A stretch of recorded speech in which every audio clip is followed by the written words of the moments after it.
Okay, so talking about instruments today. So I'm going to do 4 different instruments here. I know it says 2, but I'm late, so I'm going to do it 4.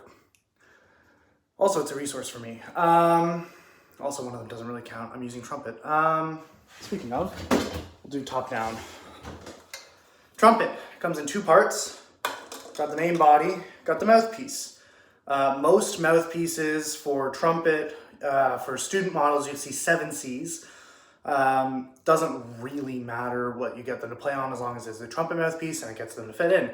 Basically, all you're going to do to assemble it, you got the lead pipe, has a hole in it, have the mouthpiece, this is where it sticks in the hole. It's the same for most brass instruments. Yeah, in terms of posture and how you're going to hold it, you're going to do, this is your right hand. Generally speaking, thumb in between the first 2 valves here, generally speaking. The other fingers lay on top of your valves. You don't want them going flat like this. You want generally like that, curved fingers. Just better posture. Everyone I've ever talked to has said you should be putting your pinky on top of the little ring. Doesn't really matter. Every single person I've ever met puts their pinky in the ring. I put my pinky in the ring. Doesn't really matter. You're going to put your pinky in the ring if you're ever playing muted stuff. So, yeah, keep that in mind. Let's talk about sound production. So, to make a sound on any brass instrument, it's about your lips buzzing, right? You're making fart noises. This picks up the fart noises, your mouthpiece picks up the fart noises, puts it through the horn. You're vibrating the air in the horn, and this whole horn is just an amplifier. This bell is the projector. This horn is the amplifier. This is the receptor. The mouthpiece is the receptor, okay? So all in all, what you're gonna do for sound production, for beginner trumpets especially, you're going to get them just to make sounds off the mouthpiece. It's so much easier. We talked in class a lot about going right? Pa, pa, pa. P sounds, right? Pa, pa, pa. And now you're just going to do pa, but making that little vibration here. And now you're going to go for a consistent, steady. Ideally, you'll be able to get them to make a sound that's like straight, that's steady and consistent. So it's not going to sound like. But I mean, a sound is a sound. If you can get them to make us any sound at all, that's the starting point. Your next goal is to work them up to a steady, consistent. Ideally, you should be able to get them to produce a tone without the mouthpiece.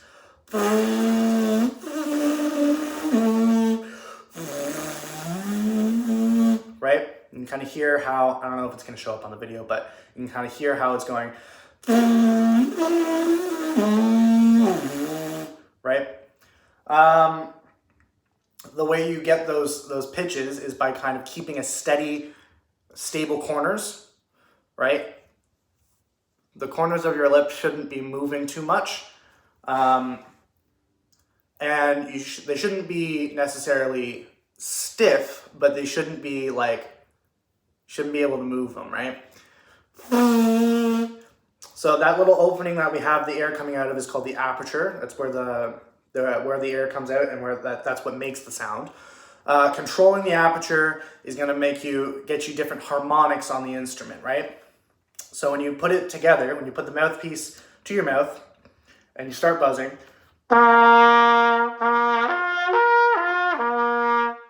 right? Those are different harmonics. Obviously you know this. I don't really know how this video is supposed to be structured, but I'm just blabbing forever. Anyway, so those are different harmonics, and you control the harmonics by controlling the speed of your air. The best way to control the speed of your air and the direction of your air is just by kind of visualizing where you're pointing.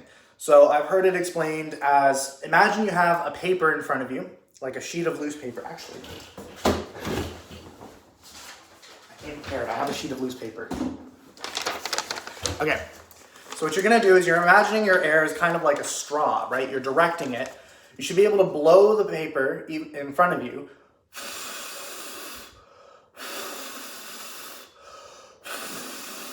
Right? It's kind of the same imagery as what we're doing with the horn, right? You're blowing straight out. And in terms of controlling the aperture, what we're trying to do is just kind of making it not necessarily small. I mean, it's going to end up being smaller, but don't tell them smaller because then they're just going to go, right? And they're not going to be able to make any sound. Just kind of not necessarily tighter, just kind of more focused, right? You're focusing the air into a smaller column. It's like you're taking a straw and you're making it smaller. So the air goes through faster.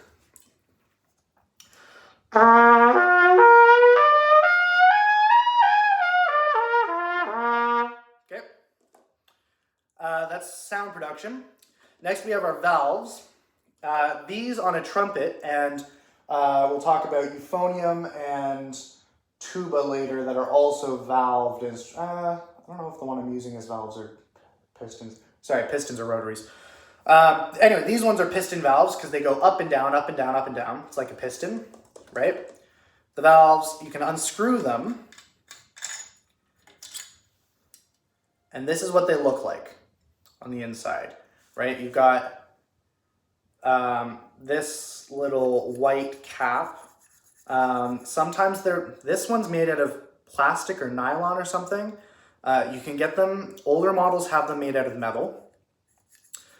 And then there's a spring inside, and that spring is what causes the up and down motion, right? And there's a misconception when it comes to maintenance. I'm jumping ahead. No, I'll stay there. There's a misconception when it comes to maintenance that when you're oiling your valves, because you need to oil them to keep them moving fast. Because if you don't, they'll stick around and you won't get it fast. They won't rebound as fast. So when there's a misconception for beginners, when you oil the spring. Don't do that. The spring does nothing in terms of like oiling. What you want to do is you want to oil this part here, the casing, this part of the piston with the holes in it, because this is the part that's actually rubbing against things. Anyway, there's that. When you're putting your valves back, each valve has a little, I don't know if it'll show up on camera. I don't think it is. Anyway, there's a little number on this. Number 1 for the first valve, 2 for the second, 3 for the third. When you put it in, you're gonna put it in and twist it until the number faces the mouthpiece, okay? It should click into place. You'll hear it. If you don't, you've done something wrong. Yeah, and if you don't put them in like that, if you put them in sideways or if you put them in backwards, it won't make a sound, right? Because it'll just block the air. There will be no air coming through it, right? Yeah. Okay. Trumpet-specific things. I don't know if there are many trumpet-specific things. We'll talk about valve combinations. Playing a valved instrument, they're all more or less the same, except for French horn, you freaks. So there are 3 valves, and there are 7 combinations that we use. There are 8 combinations total, but we don't use just the third valve. That's weird, unless you're doing some weird like alternate fingering thing, but we don't need to talk about that. So the valve combinations going up the chromatic scale are as follows. Open, all 3 of them, 1 and 3, 2 and 3, 1 and 2, 1, 2, open. Right, and that's your first 5. That's the first 5th of the chromatic scale, and that is every single valve combination you will ever use for a trumpet.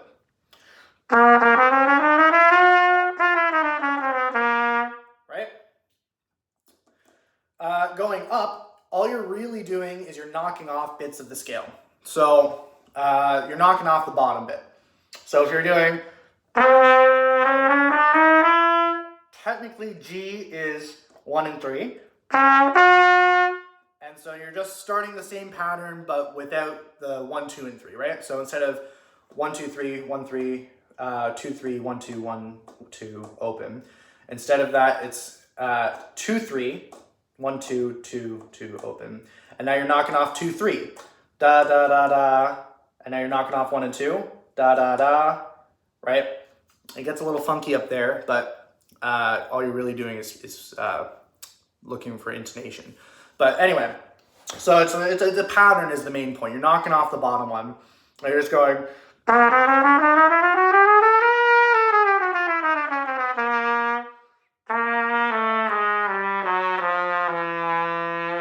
Right? Go the same way down. F sharp, by the way, is the lowest you'll play on a trumpet. The lowest you'll ever hopefully be asked to play, because below that, you're not actually playing notes. You're just lipping it down. Those are pedal tones.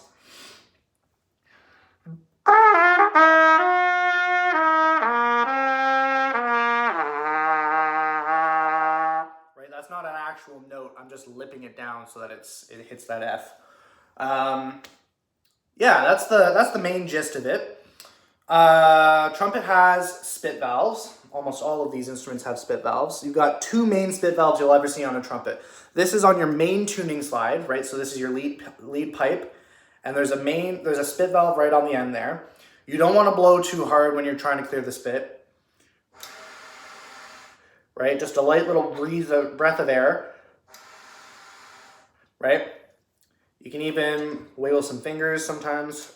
I mean, it doesn't really help with this valve, but the other one is on your third valve slide. This third valve slide is fun. But this one you will need to wiggle some fingers for, because you can get some stuff stuck in the rest of the piping. So if you don't, it'll sound spitty still. So same thing, just right. And you can have spits collecting in the first and second valve things. Rarely. It's not really going to be an issue. Sometimes you won't have a spit valve on your third valve. So what you're going to do is you're going to press the third valve down, and you're going to slowly, oh, this is stuck. This is one of the student ones in the room, but it's my mouthpiece. Anyway. Okay, so it's stuck, so it won't come out. But you're going to push down the thing, and you're just going to pull it out, dump it, and then put it back in, right? The reason you put down this valve is that if you don't, you can get all kinds of weird pressures in there. Unfortunately, I can't show you with this one. I wish I just brought in my actual trumpet, but I didn't. Yeah, so you can just... You put down the valve, because if you don't, when you pull it out, you can get this weird pressure, and it creates suction, and that can damage the instrument. It can warp the pipes a little bit. Not a big deal if you do it once or twice. I mean, it's not really going to be a big deal, but long term, it can damage your instrument. So you want to do the same thing with your second valve if you're pulling out the second valve, right? Or the first valve if you're pulling out the first, right? Okay, that's the gist of the trumpet. Trumpet's got mutes, which are fun, but I don't need to talk about these in this video. So that's the trumpet. This is my own mouthpiece. Up next, we've got the French horn. Oh, I fully just didn't talk about trumpet posture when you're standing or sitting. So trumpet posture, when you're sitting, you're going to sit upright, back straight, right? Back straight. And you're going to do arms not to your side, because if you do that to your side, you're quite constricted. You're going to put your arms just relaxed out, right? And you're just going to da da da da da da da da, right? Yeah, and that's the main gist of it. In terms of your scale, I mean, just combinations of your chromatic scale. Yeah, that's all scales are. Yeah, so you're just gonna, from the side, right, back more or less straight. And you want your bell up. Don't get your trumpet players in the habit of playing down. It's really bad. It doesn't sound good because you're trumpet's a directional, well, all brass instruments are directional instruments, right? So the bell, you want it facing up or just out, right? You want it facing towards the audience. If you have it facing towards the ground, A, it looks stupid. B, you're sounding ugly because you're pointing it to the ground. And C, I just don't do it. Yeah.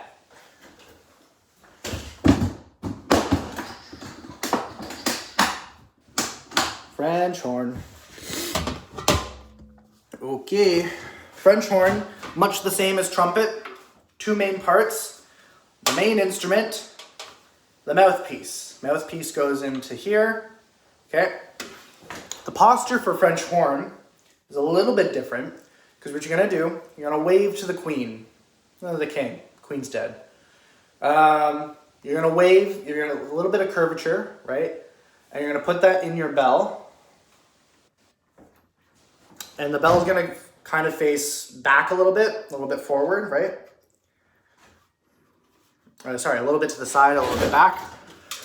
So it'll look like this, right? Your hand's going in the bell, not too far in, because you're not stopped horn unless you're playing stopped horn, but you're just going to go in, right? Yeah. And the French horn's weird because it's the only left-handed instrument. I mean, I'm left-handed, but it's freaky. Yeah, and also it's got a new kind of valve. These are rotary valves. You can see it in the back, actually. They're rotaries because they're rotating, right? As opposed to the pistons, which are pissing. I'm so sorry, Sydney. Yeah, so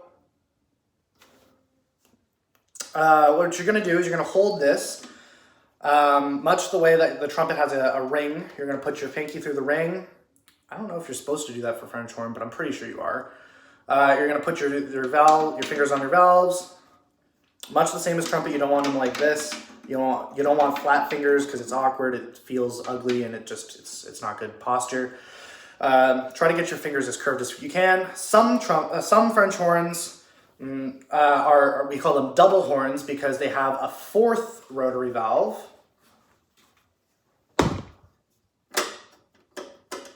Right? This valve changes it from an F horn to a B flat horn. So trumpet is in B flat. Horn is usually in F, right? Instead of that would be like a written C, I guess, but it's actually an F. Like audibly it's an F, as opposed to a written C is audibly a B flat on a trumpet. When you put down the thing,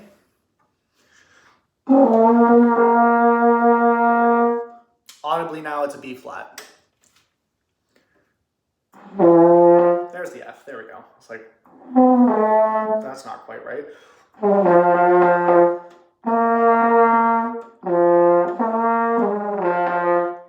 So you see how there's spit already in my horn.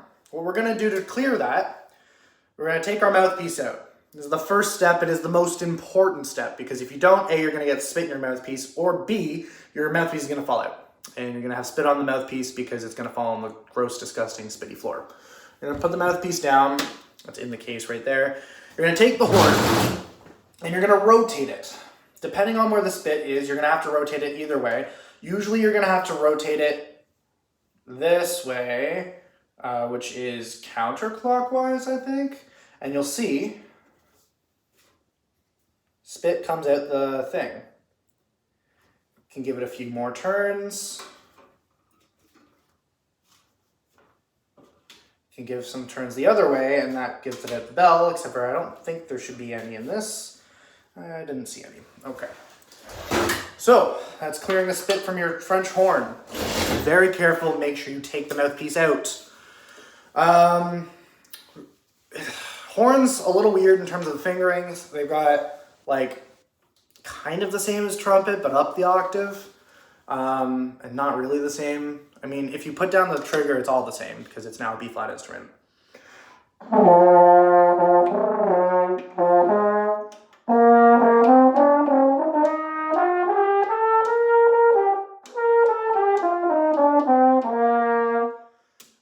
Except for you don't really because you don't always use the trigger. You only use the trigger when you're playing above an A or an A flat on the staff. Yeah, so you don't always need to do that. So for instance, your I guess it's an F concert scale. Starts open. Let's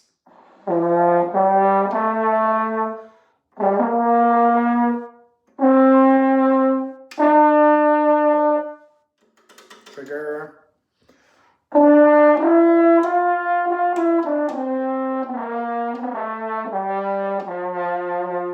Right? Because you only need the trigger when it's on the A or up for tuning reasons. I mean, you could just put it down, which wouldn't Marsalis, but yeah, more or less the French horn.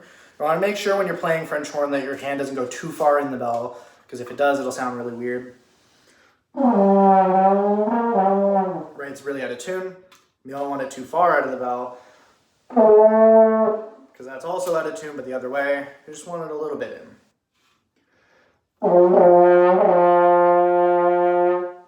French horn is probably your hardest instrument. You're always that you're ever going to teach. You're always going to need to check on them, make sure they're pitching it right, because the partials are so small between the French horn because there's so much tubing. I mean, look at it, right? You're just playing so far up there that it's just.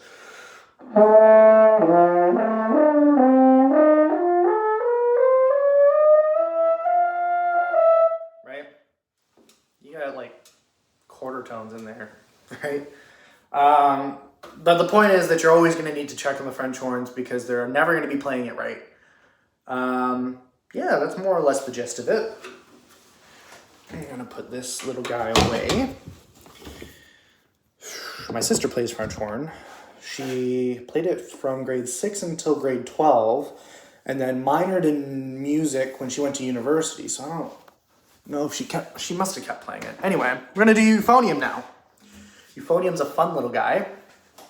Same thing as the other two. Mouthpiece. Lead pipe. Put that bad boy in there. Yeah. In terms of the posture, you're going to give it a little hug, right? Right? And you're just going to put your mouth on the thing. Because it's a bigger mouthpiece, kind of the same as the trombone mouthpiece, it's going to be very much like, it's going to feel floppier compared to trumpet or French horn, where it's like,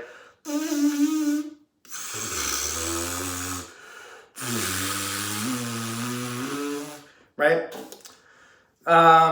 So you're just going to have to like let them figure that out, if I'm being so for real. I mean, pay attention to their mouth, make sure they're not doing anything wrong, but the best advice I ever heard for teaching brass instruments to beginners is that there is no such thing as the right embouchure, because the right embouchure is whatever you can get a sound on. There's definitely a wrong embouchure, and that's whatever's going to damage you. Don't do that. But if they need to play it a little bit higher set on their mouth, or a little lower set, I get really flat, but or just centered. It doesn't really matter, or a little bit to the left or the right. Sound is a sound is a sound. Whatever sits nicely on their face, and you can't really like tell someone that it's going to sit perfectly here, especially for trumpet or French horn, because especially if they're younger kids who haven't had braces yet. Like for instance, I don't have braces. My teeth are misshapen, right? One of them sits higher. The left front tooth sits higher in front of the other. So my trumpet always sits a little bit to the right. And that's just because if I did it the other way, it would literally hurt. So don't make them play what literally hurts. Yeah, euphonium, you're going to give it a little hug. You're going to bring it to your face. And it's going to be a little bit on an angle to the right. And it's going to be much the same as the trumpet in terms of you've got 3 fingers, and they're always going to be like this. Sometimes you'll have a 4th one, and that's going to be somewhere over here. This one doesn't have a 4th one, but you would play that It's kind of like the fourth valve on a piccolo trumpet. Not really important right now. But euphonium can be written in... Ooh, this is an instrument specific. Euphonium can be written in treble clef or bass clef. So for bass clef, it's kind of like reading for tuba or for trombone in terms of a C, you'll finger that as a 1 and 3, right? It's like reading C trumpet music, right? You're just reading it up a step. So instead of C being open, C is now 1 and 2. Or instead of D being 1 and 3. Instead of D being 1 and 3, you're gonna do 1 and 2, right? So you've got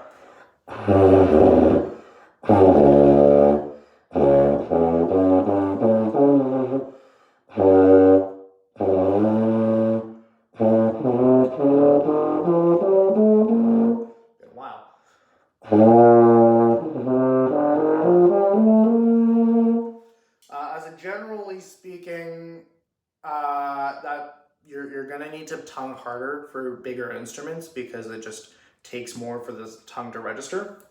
Anyway, but we're getting distracted. So for bass clef instruments, that's gonna be written like a B flat major scale. It's gonna look like B flat major on the page. It's gonna be written like that, but on bass clef. For treble clef music, that's from the brass band tradition, and that's like English brass bands, I think. That is gonna be. It's gonna look like trumpet music, and it's gonna read like trumpet music in terms of a C is gonna be open. This is C, D, E, so on. As opposed to bass clef, which is B flat, C, D, and so on and so on.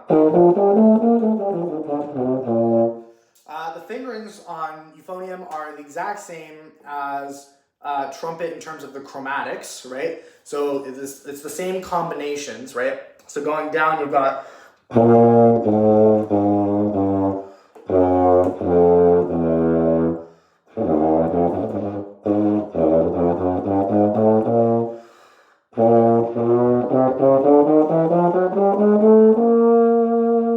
right? And that's basically that on euphonium. Euphonium's also got spit valves. You've got them here, right? Or here's the other one, right? On this side.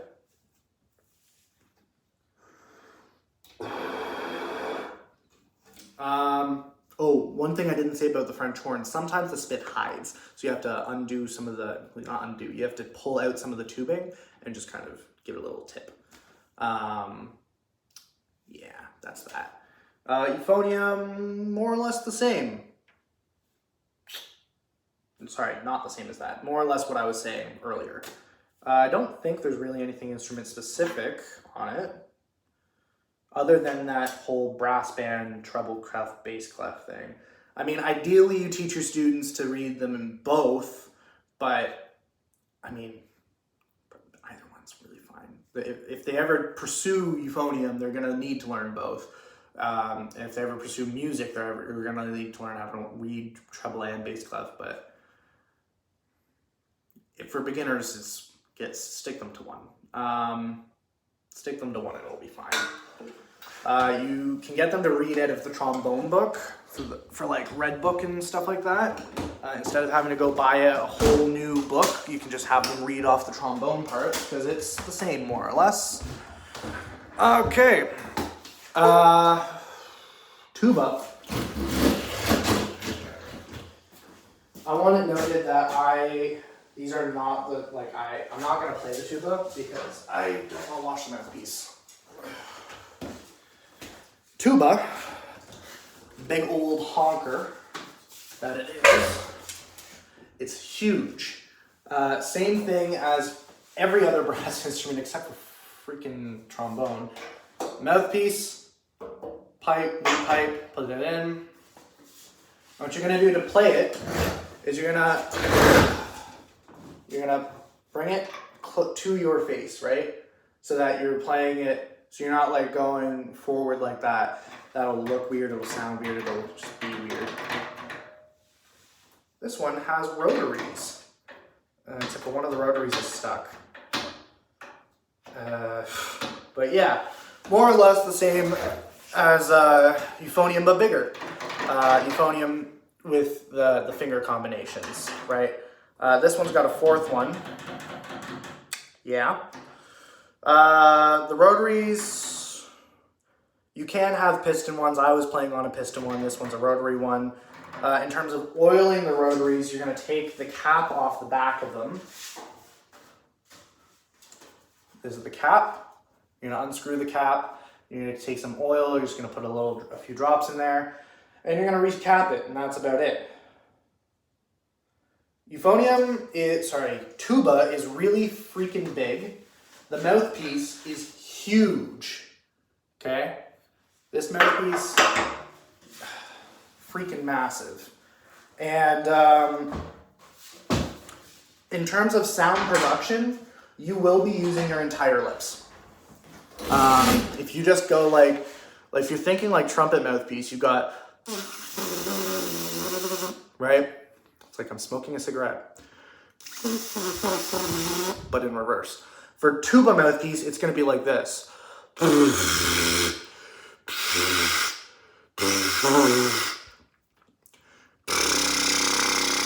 There we go. Took me a second.